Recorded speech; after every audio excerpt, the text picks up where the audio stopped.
Devotshmëria me Allahun subhanahu wa taala çfarë shkakton? Shkakton përmirësim të marrëdhënieve, rregullim të marrëdhënieve. Ja jep hakun gjithkujt. E kërkon të drejtën tënde, domethënë kudo. Pra nuk është se e lejon atë të drejtën tënde të nëpërkëmbet, por ama personi i cili e kërkon të drejtën dhe nuk e mohon, nuk u mohon të tjerëve të drejtat që i takojnë tek ai. Ndaj kjo është devotshmëria.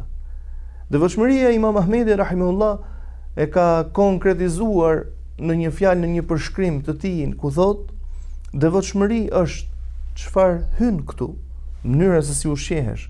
A ushqehesh ashtu siç e kërkon Allahu prej halallit? Pra siç thot profeti alayhi salatu wasalam, inna Allaha tayyibun la yaqbalu illa tayyiban.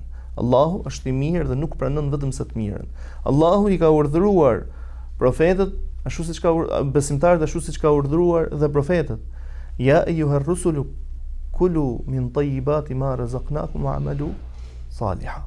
O ju profetër, hani nga të mirat të cilat i ka zbrit Allahu dhe veproni drejt, veproni sakt, veproni mirë. Kështu i ka urdhëruar dhe besimtarët. Kështu i ka urdhëruar dhe robërit e tij. Ndaj Imam Ahmedi thot, devotshmëria është çfarë hyn këtu, nga këtu domethënë kalon për poshtë dhe çfarë del nga këtu. Pra mënyra se si arrin ta menaxhosh ti menaxhosh gjymtyrët, se sa në kontroll i ke konform asaj që e don Allah.